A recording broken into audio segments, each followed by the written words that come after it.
अस्सलाम वालेकुम, आप देख रहे हैं एम स्पोर्ट्स 2। सबसे पहले आज की टॉप स्टोरीज।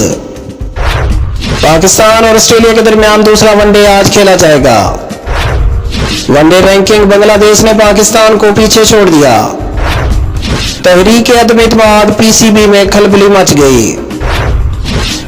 तफसील से पहले अगर आप हमारे चैनल पर नए हैं तो हमारे चैनल एम स्पोर्ट्स 2 को सब्सक्राइब करें और बेल आइकन को दबा दें। पाकिस्तान और ऑस्ट्रेलिया के दरमियान दूसरा वनडे इंटरनेशनल मैच आज कज़ाफ स्टेडियम लाहौर में खेला जाएगा, जो कि मकामी वक्त से 3 बजे शुरू होगा।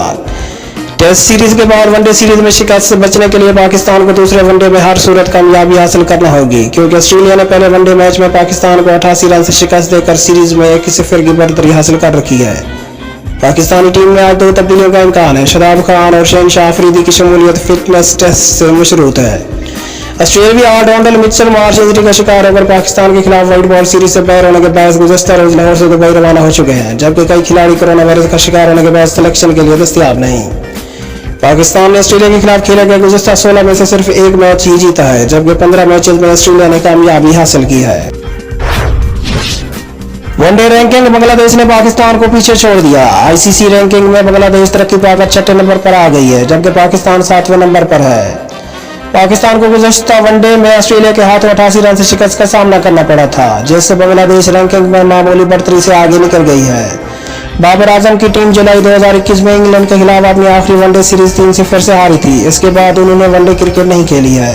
इसके बरस बांग्लादेश वनडे फॉर्मेट में अपनी शानदार कारकर्दगी को जारी रखे हुए है। बंगाल टाइगर ने जिम्बाब्वे को व्हाइट वॉश करते हुए होम ग्राउंड पर श्रीलंका को 2-1 और अफगानिस्तान को भी 2-1 से शिकस्त देकर लगातार 4 वनडे सीरीज जीती है। बांग्लादेशी टीम ने हाल ही में जनूबी अफ्रीका को पहली बार इसी की सरजमीन पर 2-1 से शिकस्त दी और रैंकिंग में एक तरक्की पाकर 6ठे नंबर पर आ गई है।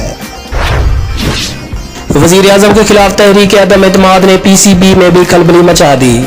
पाकिस्तान क्रिकेट बोर्ड में कहने को तो मुंतखब चेयरमैन आता है, मगर सब जानते हैं कि सरपरस्त आला वजीर आजम की नामजद करदा शख्सियत ये ओहदा संभालती है। मौजूदा वजीर आजम इमरान खान ने पहले अपने करीबी साथी एहसान मानी का इंतखाब किया। वो बाइसन अंदाज में फराज न निभा सके और इस्तीफा देने पर मजबूर हो गए। गुज़श्ता बरस रमीज राजा चेयरमैन मुकर्रर हुए और उम्दगी से काम कर रहे हैं। टीम के वर्ल्ड कप सेमीफाइनल में रसाई, पीएसएल का कामयाब इनेकाद, फ्रेंचाइजी से नए फाइनेंशियल मॉडल पर इत्तेफाक और ऑस्ट्रेलिया क्रिकेट टीम का दौरा पाकिस्तान उनके बड़े कारनामे हैं। अलबत्ता अगर वज़ीर आज़म के खिलाफ तहरीक अदम इत्तेमाद कामयाब हुई तो रमीज राजा के लिए भी मजीद काम जारी रखना मुमकिन न होगा। उनके पास कमेंट्री समेत दीगर ऑप्शंस की कमी नहीं। अगर उन्हें मामला ठीक न लगे तो किसी का कोई फैसला आने से काबिल वो खुद घर वापसी को तरजीह दे सकते हैं। दिलचस्प बात यह है कि अभी से कई अफराद पीसीबी के सरबराह की पोस्ट को ललचाई नजरों से देखने लगे हैं। एक साबिक चेयरमैन को तो करीबी शख्सियत दोबारा ओहदा संभालने की पेशी की मुबारकबाद भी देने लगी हैं। माजी में उनके साथ काम करने वाले बाज़ अफराद भी निजी महफिलों में अपनी जल्द बोर्ड में वापसी के दावे कर रहे हैं। जरा ने बताया कि पीसीबी में भी सियासी हालात की वजह से उदासी छाई हुई है। तूफानी रफ्तार से तरक्की की मनाजिल तय करने वाले और सियासी वाबस्तगी की वजह से उहदे पर बराजमान बाज़ ऑफिशियल ज्यादा परेशान हैं।